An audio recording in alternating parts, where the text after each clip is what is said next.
شیعه آدم های بینهایت ناخوب تمام کرده شده آدم های لعنتی هستند. اونا صحابگان را صحابه های محبوب ما را منافق میگویند.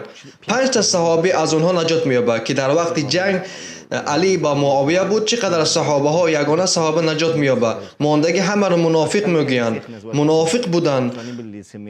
عایشه زانیه بود میگویند والله اینا میگویند و در کتاب هاشون نوشته شده که حتی بروسی معاوضه کردن سر کردن در حق عایشه در یوتیوب هست. الله اونها را نابود کند و ان شاء الله یگان تا اونها را نمیماند. همان به اطمینان رسانده شده دشمن ها همه وقت در یگان تاریخ نیست که شاه همراه ما ضد کفار جنگ کردگی باشد.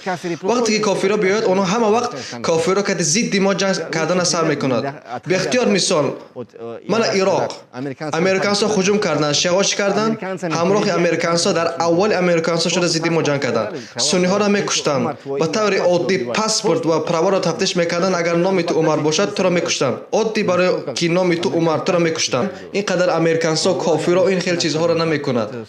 والله اونها چقدر چیزها کردن اونجا 100,000 خون مسلمان ها و فقط یک جنگ در عراق با اونها چیزی که در سوریه روی میدهد آنها را شیعه ها کردستند. علوی ها به اینها مغلوب های تمام شدند. اونها میگن علی الله والله با گوش های خودم شنیدم. من با آنها میگویم دلیل بیار اونها میگن صدق الله العلی العظیم. این از دلیل میگن علی نام الله اونها میگن علی بزرگ علی میگن این خیلی ترجمه میکنن عموما هیچ چی را عمل نمیکنن یگان قدر آداب ندارن.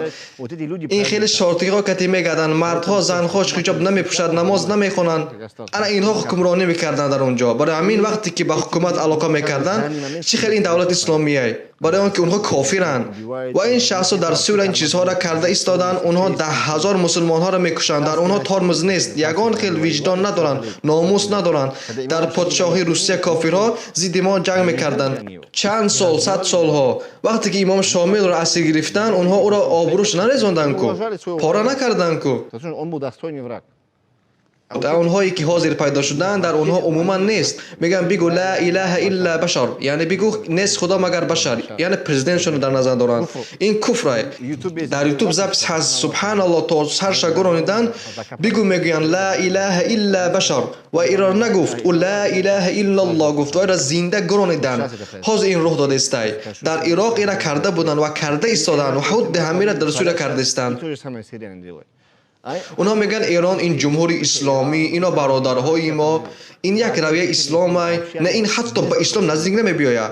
شیخ ابو اسحاق الحوینی هست صورت اونها را میکشاید. والدین ما کلان سالان اونها نمیدونن. اونها ممکن فریب خورن که اونها مسلمانن یا در یگان مذهبن یکم اونها بینهای مذهب بسیار دارن اثناعشریه اسماعیلیه زیدیه جعفریه در اونها مذهب بینهایت بسیار است.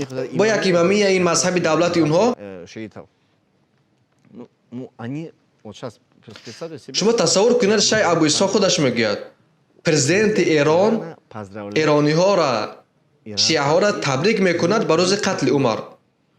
اونها بیرام دارن روز قتل عمر ابن خطاب و پرزیدنت تبریک میکند. و ابوالعلا مجوسی آتش پرستی که عمر ابن خطاب را کشت در وقت نماز و مقام دارد آرامگاه و را زیارت میکنند. والله بالله این حقیقت مشهور. این شکل مخلوق او را الله خوار کرد لعنت کرد مجوس آتش پرست عمر ابن خطاب را کشت. اونها به وی آرامگاه ساختند و زیارت میکنند. روز قتل عمر در اونها بیرام. این آدم ها به این جمع بیایند الکی نزد محاجکالا یک طرح زمین خریدن اونها مرکز مدنی میسازند بعد کتاب ها و دیسک هاشون دادن سر میکنند. ما باشه مسلمان ها گوشت یک دیگر را میخوریم یک دیگر را علاب میزنیم اونها باشن کار میکنند. در عقیده اونها توقیه هست منافقی یک چیز را گفتن دیگر فکر کردن. وای به تو میگد ما عمر را نغز میبینیم با چهره خنده وای وقتی به خانهش میخمان شدی به پیالت ممکن توف میکنند. والله اونا توف کرده به تو میتیند برویت میخندند از قفات نفرت میکنند. به نهایت دشمن صد وقتی که به چهرت میخندد تو نمیدونی و این خیلی چهره حقیقتش نشان نمیتیه. منافق این امریکانسا فهما پرید آمد برای کشتن ما که وای دشمن ما وای را کشتن در کار خود را حمایت کردن در کار. اینهایی که در بین ما تاقی پوشیده مسجد میروند این خیلی دشمن ای کی تو وای را قبیده نمیتونی آبکی مثل خمیلیون نگاه کنید فریب نخورید. السلام علیکم و رحمت الله و برکاته. از همه ابونچیان شبکه‌مان خواهش داریم که به شبکه نوی ما ابونه شوند، زیرا که ما علاقه چندین بار است که از طرف یوتیوب شکایت میگیریم و اگر این گونه حالت دوام دادن گیرد ممکن است که شبکه از بین رود.